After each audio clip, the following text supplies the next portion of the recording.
welcome back to my channel. Umumaze kumenyera ikaze na undi ni Magaly. So uyu munsi abantu bifuje benshi bagiye bifuza ko mvuga mu Kinyarwanda, so ndakoresha Ikinyarwanda kabisa nta kibazo.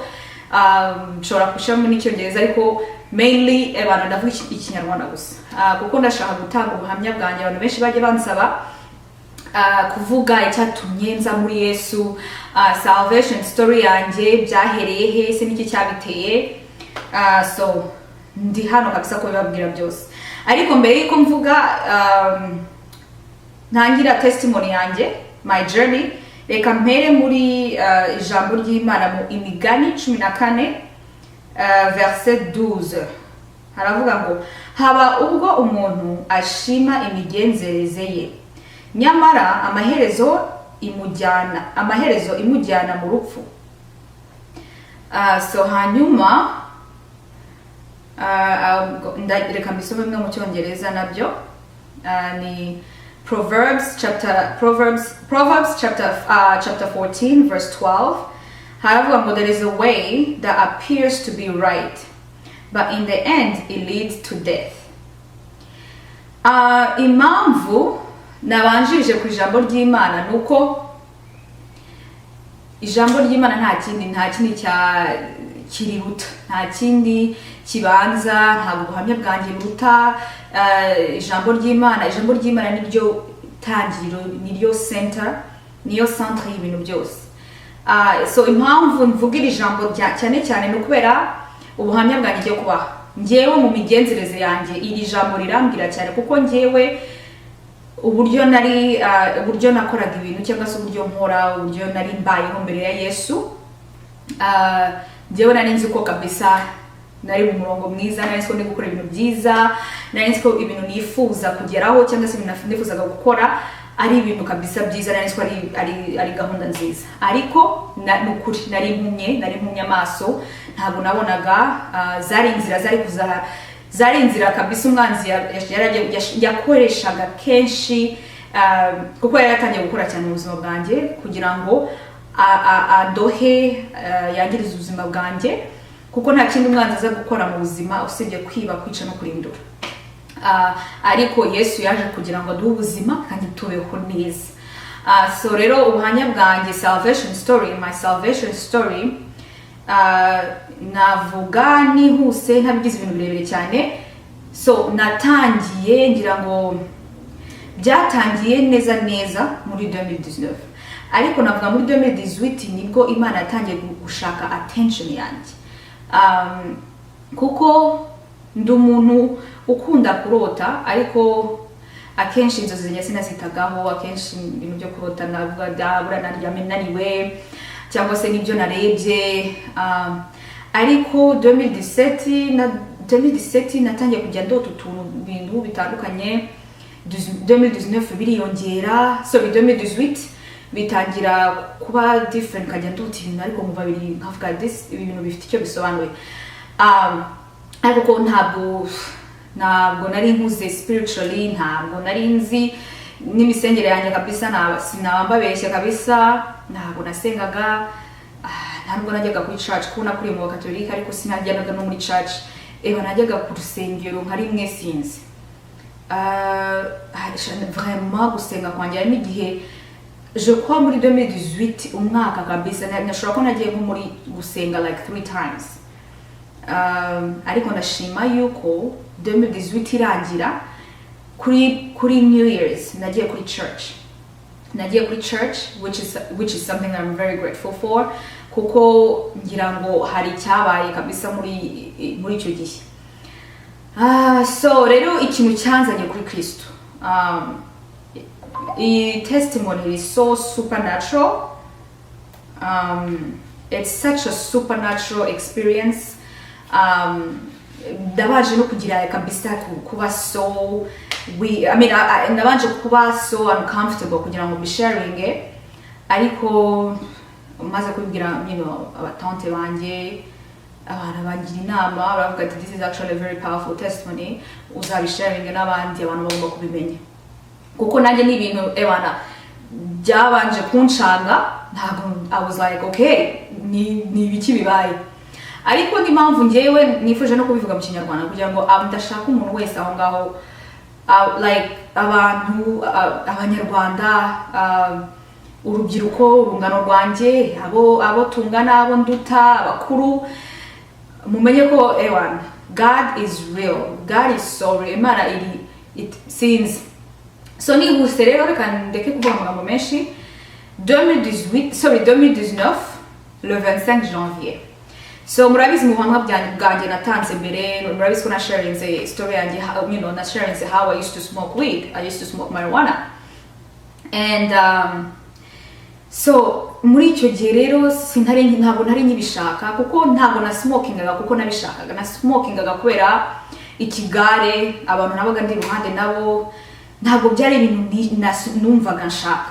So na smokinga kugira ngo mbe cool, be accepted mu bantu, muri music, muri studio, nka smokinga just kugira ngo bo kunyita weird, bo kunyita, you know, ibintu nk'ibyo. So ariko ntabwo nabikoraga mbikunze kuko I always knew ko ntabwo byari byiza. Ariko kubera na depression naciyemo, nabyo biri mu bintu byatumye smokinga weed kuko biri mu bintu bavuga ngo bivura depression, urumva. Ariko ibyo nzabivugaho gutaha, ariko please ntibazabeshye, marijuana ntabwo ivura depression.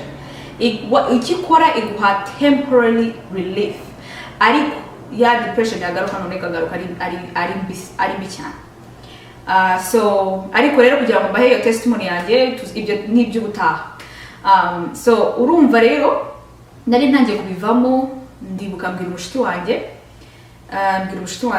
ndamubwira sasa rero ntabwo ngishaka gusmokinga ibi bintu, ntabwo sinumva, I don't like, ntabwo nkunda ukuntu bituma mera, ntabwo bituma like, ntabwo bituma numvaga bishaka kunkuramo kuhaje zanjye, kandi kubura kubona ukuntu ngiye nteye, ndi umuntu uhora ndi gukora, I'm always doing something, I'm always active, ndi gukora, niko nteye, kandi nkunda kuba I like to know what's going on. Mind yanjye, I like to be in control with my mind.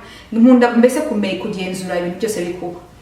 So rero marijuana yatumaga, you know, n'abantu by smokinga, you guys get it, muzabyumva cyangwa se abantu mwigeze kuyismokinga, kuko ngira ngo hari two different kinds. Hari you smoking igatuma kaguca intege, ukaba very relaxed, ikagutera ubunebwe, kumva ntacyo ushaka gukora. Ewana rero njye nkumva I don't like it, nkumva si ibintu ushaka gukora ko Bandi always on a move. Bandi, oh, I'm doing something, I gotta go to work, I gotta do this, I have to do this. Niko ntenjewe. So ngira mgenzi wanje turi engaged icyo gihe, my ex ndikubivuga gutya kugira ngo ewana ladies and gentlemen, umuntu ugomba kuza in your life, they have to make you better, not worse. Kandi now you have to make them better, not worse. So I'm talking about this kugira ngo mubimenye neza mu byumve.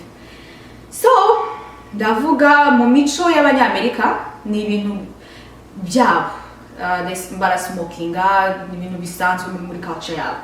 Nicyo kibabaje ko natwe abanyarwanda tukugenda dufata imico yabo, imico mitari myiza y'abanyamahanga, izatu destroying actually. Nitutabireka ngo tubivemo tugumane imico yacu. So ubwo nanjye nisanga ni gusmokinga nawe kuko yarasmokingaga cyane. So nisanga nanjye ndi gusmokinga, no byari na smokingaga bisanzwe ndi mu kigare, ntangiye kudatingana nawe nabo byariyongereye. Ndavuga se, so nyuma urumva muri janvier narice navuga this is not right, ntabwo ari byiza, ndabona this relationship is turning me into someone else, someone that I'm not. So ndamubwira ndavuga sasa rero ntabwo nakora, like ntabwo ibintu bishaka sinshaka, ntabwo nshaka kubikora, I won't do it anymore. So avuga okay, got to know ntabwo ari drogue, ntabwo ari ibintu birefu, no. Ndamubwira no, I get it, ariko wowe niba bigushobokeye it's fine, komeza ubikora, ko njyewe ntabwo nshaka kubikora. So tuza kubigiraho, turaburana gatoya, tuburanye gatoya, mbona ashaka kumwumvinsinga kugira ngo nkomeze, nkambwira ko se ntabwo ngiye ndi kukubuza gukomeza ngiye wandetse nkakomeza ibyanjye. So mbona arabyakiriye ariko byakiriye nkaho atabyakiriye kwa. Noneho le 25 janvier muri 2019 nari mvuye ku kazi ku mugoroba arangije arambwira ngo nyine do smoking. So muri ubwo kumbwira ngo do smoking ndamwangira. Nari mvuye ku kazi nari naniwe, donc target nari guteka, nariza guteka nka tukarya umuntu kajya kuruhuka. The next day was work. Hanyuma mbonye yarakaye kubera ko naze gusmokinga nawe, ndavuga uyu mugoroba nta mahane shaka, let me just smoke kugira ngo mwikize. So ndemera smoking kugira ngo mwikize no kugira sinashakaga amahane kuko ukuntu ngiye nteye vraiment nkunda amahoro, nkunda like I'm always happy. Abantu batanzi bashaka kubona bakagira ngo Magaly muri seyo cyane, ariko ngiye mu buzima busanzwe like I'm very chill, I'm very loving, nkunda abantu, nkunda amahoro, nkunda kwishima, nkunda abantu pe, nta kibazo nigirira. I mean ntabwo ndi perfect ariko nta kibazo nigirira pe. So hanyuma uwo mugoroba I'm so glad, ndashimira Imana ko yemeye kuko bura ibintu byose God allows everything. Imana yemeye ko smoking agiye mu mutwanya nese ko ndi kumwikiza, ariko hari ikintu Imana yankoreye that night cyahinduye ubuzima bwanjye, which I'm very very very grateful. Uwo mugoroba ndibuka nari ntegereje amazi, nari gucumba ubugari. So nari ntegereje ko amazi abira, kugira ngo shemu ifu nkuru nsoma ubugari. So muri uko maze gusmokinga ntegereje ko amazi abira, ndicaye ahantu kuri salle à manger. Hano hari of course cuisinière. Hanyuma muri uko nicaye ntegereje, urumva nari high, nari na smoking. So ngiye kubona imbere yanjye mbona vision kabisa, nkaho ndi kureba film. So mbona vision y'ubuzima bwanjye, mbona vision y'ubuzima bwanjye n'uwo mu ex wanjye. Mbona ni nkaho Imana yanyeretse like 2 years or 5 years uvuye aho ngaho, uvuye muri 2019. So ndamubona ndavuga se ibi bintu, is this real? Urumva kuko nahise ngira ngo you're high ubona ibintu byinshi. Let me just keep it real.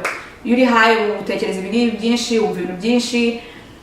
Hanyuma ndavuga wasanga ni kwa kumindi high, ariko vision iguma imbere yanjye. Noneho ngiye kumva numva ijwi rirambwiye mu Cyongereza, rirambwiye ngo is this what you want my friend? So mba confused gatoya, ndeba iruhande kugira ngo ndi kureba iruhande, ndi gushakisha iryo jwi ahantu bivuye. Noneho ndeba na mugenzi wanjye kugira ngo ndebe nawe niba yiyumvishe iryo jwi. Reka ndambona yari yambaye amakoto, hari ibintu yari marakora. Ndavuga se ibi bintu biri real. Noneho ngarutse muri ya position nari nicaye ndi kwibaza nanone, ya vision iragaruka. Noneho igarutse nongera nawe numva ijwi rimbaza ngo is this what you want? Ryari ijwi ry'umugabo rituje ariko rifite autorité kabisa, ariko nanone rifite urukundo, like n'ijwi ry'umubyeyi ariko rifite autorité birenze kabisa. So iryo jwi nyine rimbaje ngo is this what you want mu Kinyarwanda, ibi nibyo ushaka. So let me tell you, I'm telling you guys, to be honest with you, ibyo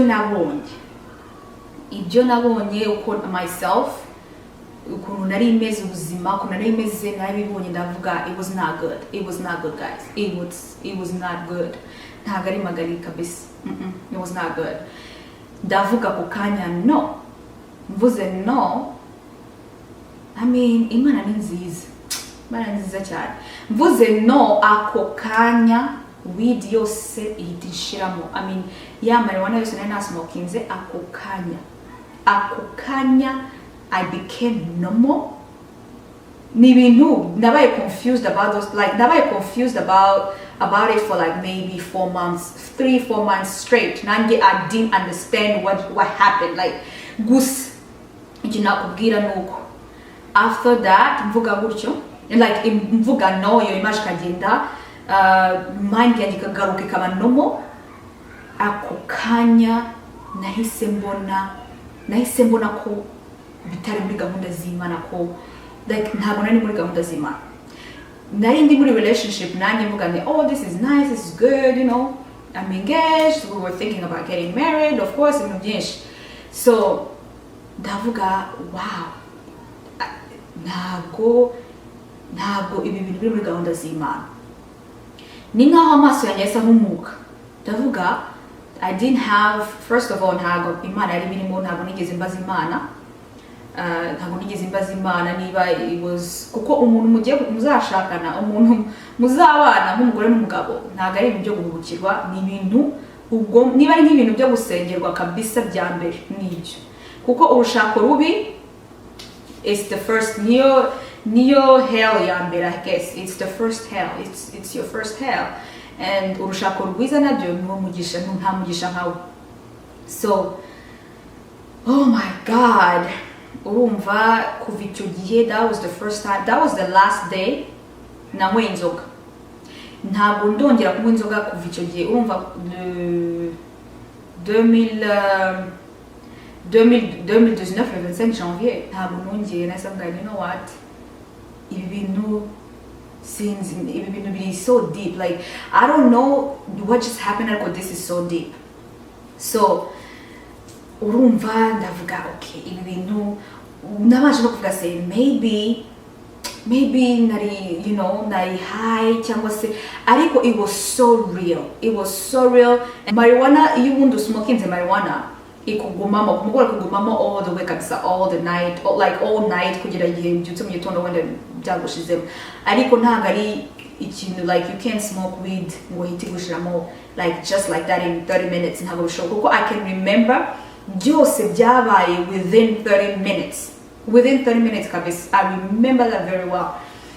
Hanyuma so nibwo natangiye gusenga, ndavuga misengera yanjye vema yine y'ababebe, ntabwo narasenga gato, natangiye gusenga mbwira Imana, sasa rero Mana, I don't know what I'm doing.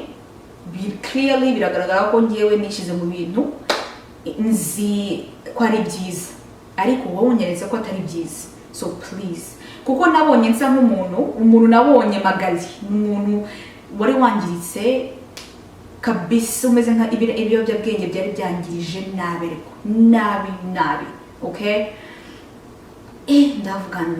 Ndavuga kameme no, that's not who I want to be, that's not who I want to become, that I will never be that. So biri mu bintu ushimira Imana, niyo mpamvu I'm sorry, niyo mpamvu mvuga Imana so much, because God is so good. I'm not better than anybody else. Ntacyo nigeze nyukorera ku buryo ari kuvuga ati reka uyu mwana mwereke what's going on, yo kuzaga mu bintu atazi.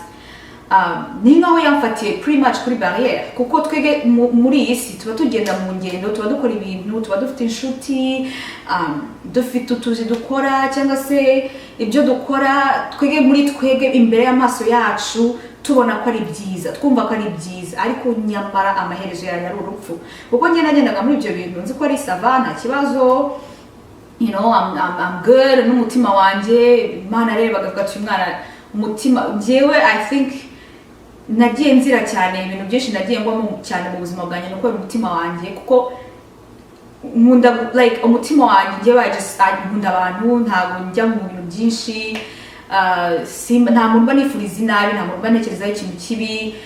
So rero natekerezaga ko n'abantu bose ariko bameze tu, ariko nagiye mbona mu buzima ko atari ko bimeze.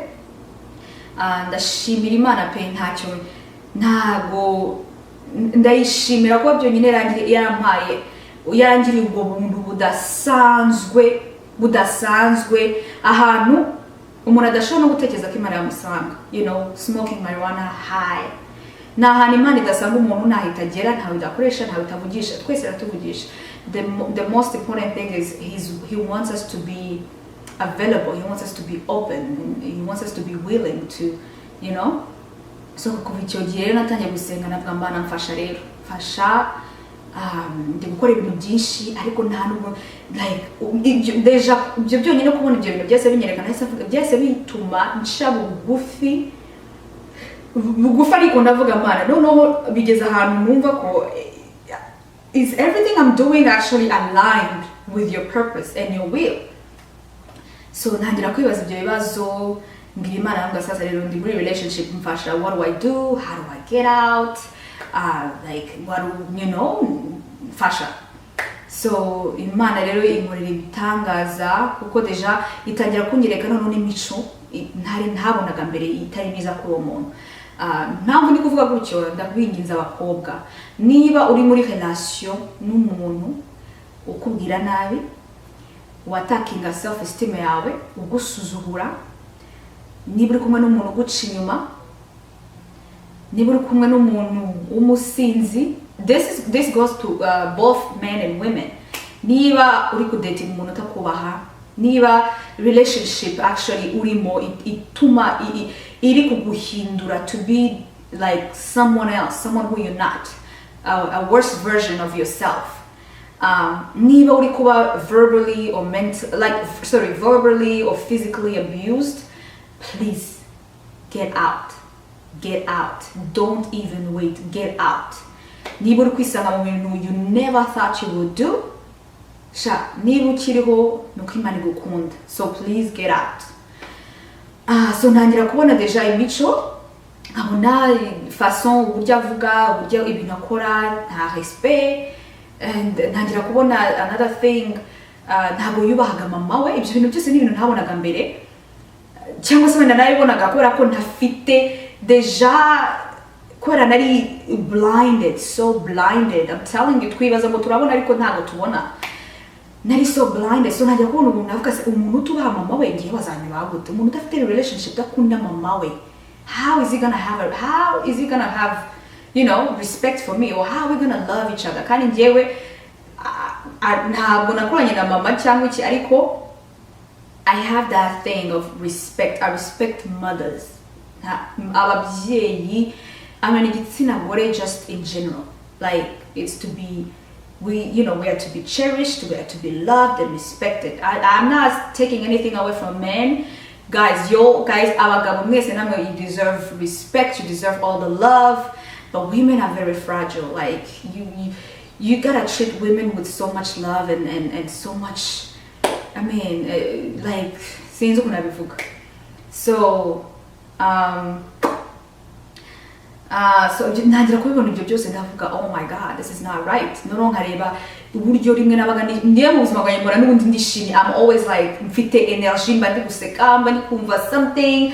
Niba mfashe igitabo ni gusoma igitabo akarakara ngo what are you reading, if I'm listening to something akavuga ibintu uri kumva ni ibiki. Donc ntangiye kubona ari kunyataka. So navuga ko se what is wrong, if I'm happy why akambaza rimwe ngo why are you happy, navuga no, say, is it a problem to be happy? So ndavuga oh my god, ndavuga uko mana ntabwo ibintu byose ndi kubona ntabwo nabibonaga mbere. Please help me now, you know. I need to get out.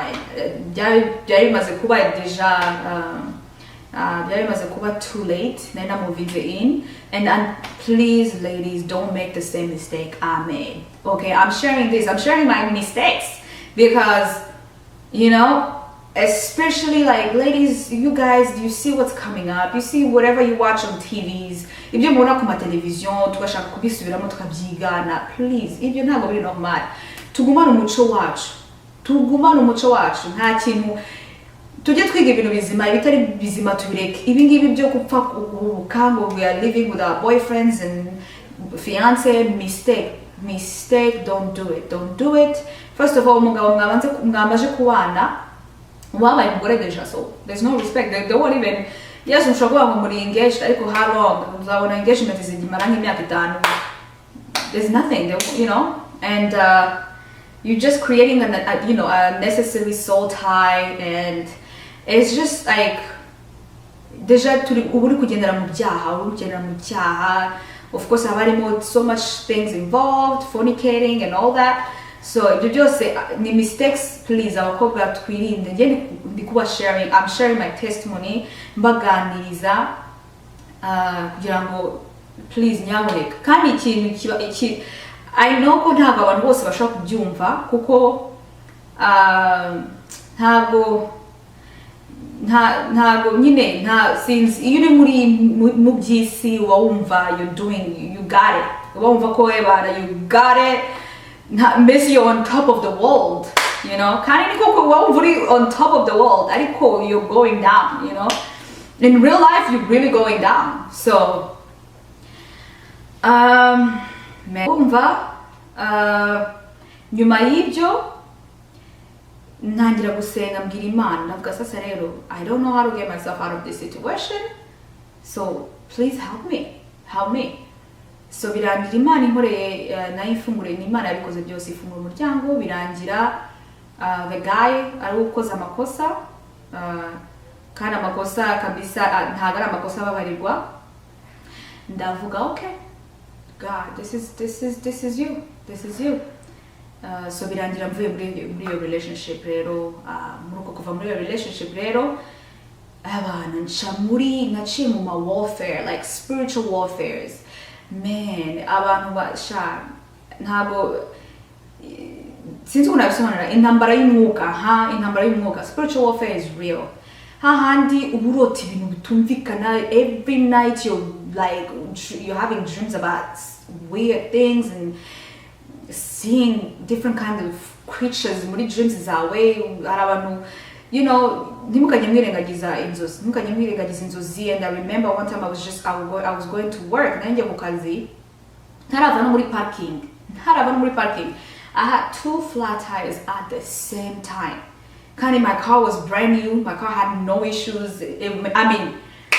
I had literally just got that car, and 2 flat tires at the same time. Ndavuga okay. And rimwe accident mbi nabwo, I was just like going through sinzi wagira ngo ari nk'umwuka w'urupfu muranshaka, je ne sais pas, sinzi abantu mu byumba you will get it, abatabyumva nabyo, and I pray that God will help you understand. Nyuma, so nibwo I moved to LA, and when I moved to LA, so I was like, you know what, I'm done, and I'm just gonna go there and pursue my music career, and that's it. So when I moved here, moving muri California, ikintu cyabaye nacyo, naje hano mvuga I'm just taking a leap of faith, and I'm just gonna try this thing and see what happens. Kumbe naje hano nje muri Hollywood, ariko Imana yarifite umugambi. Naje hano kugira ngo imfate. So nimutse hano, ngeze hano, of course nangira to reconnect with my friends, and I started going to this church yanjye mushobora kuba muyizi, but one church LA, the Porter's House. My pastors ni Sarah Jakes and Robert Ture. So nangira kujyayo, ni inyigisho zazo zikajya buri gihe, iyo najyagayo every Sunday numvaga ngiye bari kubwira. Buri cyumweru najyayo nkavuga okay, usuye umupasiteri ari umuntu kumubwira ubuzima bwanjye. So ngeraho ndavuga okay, ibintu by'Imana, kandi buri gihe nisangaga muri eglise cyangwa indirimbo z'Imana, I would always feel like niho, that's where I belong. There was this sense of peace, hari amahoro numvaga, ibyishimo, numva I'm so like spirit yanjye ikaba so interested, that's what I want to do, that's what I want to be, you know. So rimwe nagira kumva nyine umutima ukanyibwira se wagiye wiririmbira zira ndirimbo z'Imana, urumva deja kuntu zitumumera, urumva kuntu, do you see how beautiful and peaceful, peaceful it is and stuff like that. So ndavuga wamungane, there's something very powerful. So umwuka w'Imana ukomeza unyobora ukajya kuri church buri gihe. Ariko nanone Hollywood irafunguka, kuko najyaga kuri church ariko nkajya muri music, nanone nkajya gukora muri studio n'iki, ku buryo kabisa ama opportunity menshi yafungutse nukuri mpura n'aba producer ntarinzi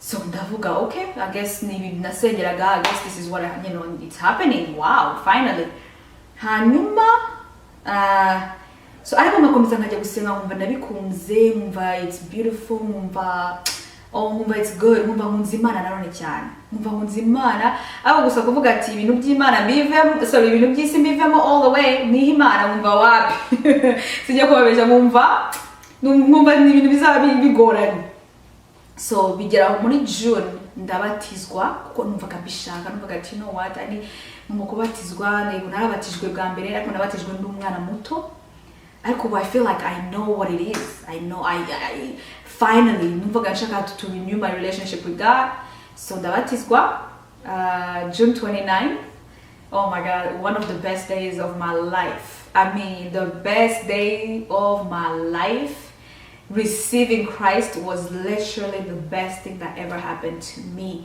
Literally, I'm telling you, I've been around. I mean, I've seen a lot of good things. I've been, you know, I mean, hari ibintu byinshi byiza nagiye mbona mu buzima bwanjye ariko receiving Christ as my savior was the best by far. I mean, the best thing that ever happened to me. I mean, even talking about it just makes me happy. It just makes my heart, man, you don't understand. It's just the best thing. Such a beautiful experience. It's such a great joy. Since kuna long. So it was a life-changing experience. Kuko and ariko no maze kubatizwa sasa rero naratangiye ndarota nkajya ndota I think pretty much every night nkajya ndota I mean ubuzima bwanjye ngatangira kubona mu nzozi zanjye people around me I mean abantu mu buzima bwanjye like my friends abo ntarinzi I mean abo ntaherukaga God started showing me so many things mu nzozi zanjye dreams zanjye zabaye ku buryo nararotaga like pretty much even 3 times mu ijoro narota like three different kind of dreams kandi zose ziri very deep so urumva ntangira kuba confused nkavuga gusemana you know kandi ntabwo inzozi zose narotaga zari nziza hari zabazaga ziri very scary hari zabaga ari ariko na mbere ko mbatizwa nararotaga cyane kandi nkarota inzozi zitari nziza so urumva rero maze kubatizwa biriyongera so nza kumenya ko hari iby'Imana yanyerekaga deja ibyo nari ndimo abantu nari ndimo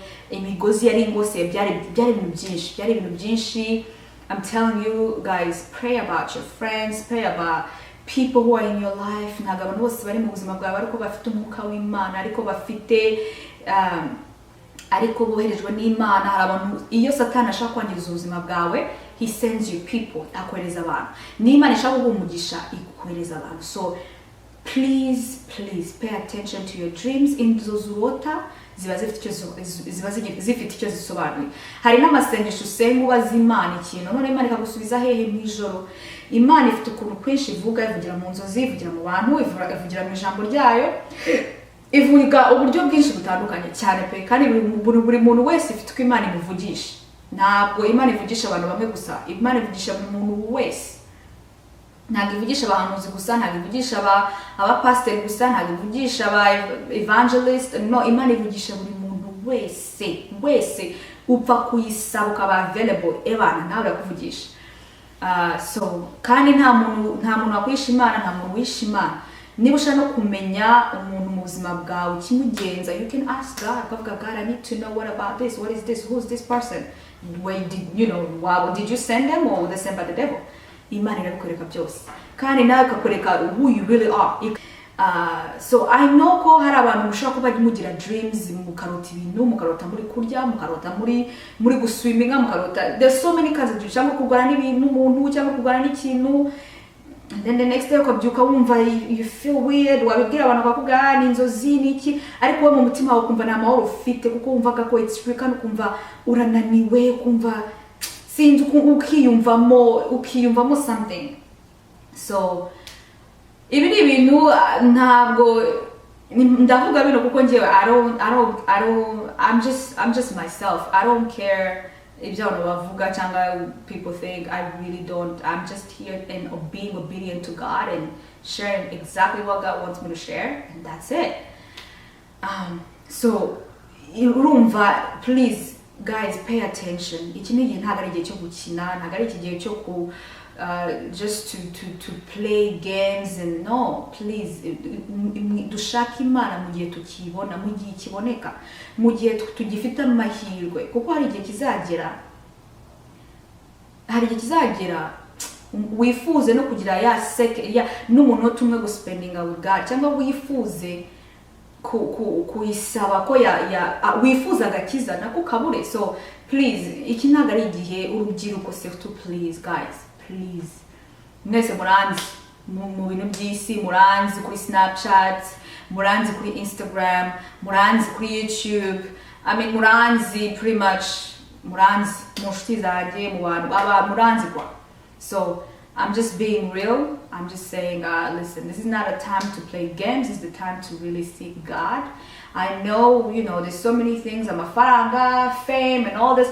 And let me tell you, the Word of God says that seek ye the kingdom of God first. Dushaka ubwami bw'Imana no gukiranuka, ibindi byose bizaza. Kuko when you have God, everything comes along. Biriya bintu babeshya ngo gukorera Imana ngo nta ni ikinyoma cya Satani kiva kuzimu. Nta bintu byiza nko kumenya Imana no gukorera Imana no kuba mu Mana. Nta kintu cyiza nkacyo. Kutayemera ni igihombo, kuko ngiye ndicara nkareba nkose how nicyo kinanyereka how good God is. Imana ni nziza. Ndicara nkose how did I live all those years, right? Imyaka yose ishize ni gute, how did I even survive? How did I even? It was the grace of God. It was the grace of God. I'm telling you, it was the grace of God. I mean, how many times I know my friends that I used to hang out with, abenshi twarasohokaga tukagenda tukanywa ibyacu tukanywa tugasinda tugaparinga, abenshi baguye mu accident, baragenda ntabwo bakiri hano, abenshi, some ended up in prison because of drinking and driving. So I hope God, my testimony, get to help someone. Kandi kuva navuga no, I don't regret my choice. I do not regret my decision. I have actually never been so happy. I've never been this happy in my life. Kuba kizukuri ndishimye, mfite ibyishimo mu mutima wanjye, mfite amahoro. My clarity is back. I feel so much better. I'm doing so much better. Like mfite amahoro adasanzwe, and hari byinshi Imana yo kugenda impishurira, igenda ikora, igenda aho igenda ishira abantu, like the people that He's bringing in my life, and I'm so grateful. And it's literally been the best thing that ever happened to me. So ngiye inama nagirira abantu bagenzi banjye, abantu mu rungano rwanjye, niba you're in that situation, niba uri gukoresha any drugs, honestly, if you want to quit and you can't do it by yourself, just literally surrender to God and ask God to help you, and God will show up. Like He will show up, He will be there, He will help you. And if you have friends who do it, don't judge them, pray for them. Sibyo, nicyo kintu kitwica nanone abanyarwanda, turavuga cyane kurusha ibindi byose. So tukajija abantu, instead of judging, pray for people, pray for your friends. Don't talk about them. Go to Jesus and talk about them with Jesus. How about that? So niba kandi nanone warabyakugiyemo byararangiye wumva ko nta, please, it's possible. You can do it, wabivamo kandi ubuzima bwawe bugasubira ku murongo. Niba utarabikora, please stay away. Nakugira inama yo kutagenda n'abantu babikora, kuko nanjye I never thought I would do it. I never thought mu buzima bwanjye ko nari smoking marijuana, ariko nisanze ndi smoking kubera iki? Inshuti nari mfite.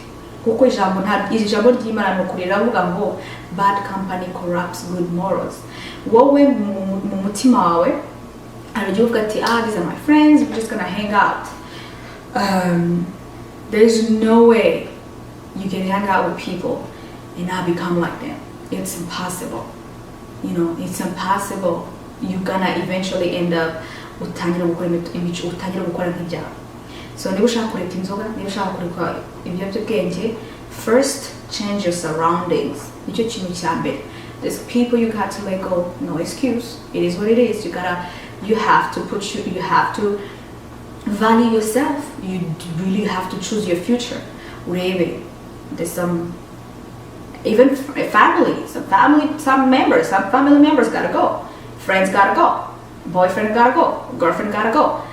I mean, you have to really commit to God and commit to your future, like commit to yourself and give yourself to God and be obedient. When you're giving your life to Jesus like that, you have to be obedient as well, because the Holy Spirit will start convicting you, and He will start speaking to you. He will start showing you things. He will start to tell you like, okay, now I want you to do this. Now I want you to go there. Now I want you to do this. Like, the Holy Spirit will convict you, and He will show you who you are as well. Hari habits, imico yawe itari myiza na izakwereka. Inabyo ugomba kubisurrendinga to God, like every day. And you have to, if you really want to become a new creation in Christ, accept God and repent and completely ask God to renew your mind. I mean, that means you have, there's certain things you have to unlearn. There are so many things you have to unlearn. So we have to unlearn those things and then learn new things and ask God to teach us, the Holy Spirit to teach us, new habits, new values, new morals. Like, there's so many things that I used to tolerate, then, but today I can't even stand it. Like, I do not. I've always been someone who doesn't take nonsense.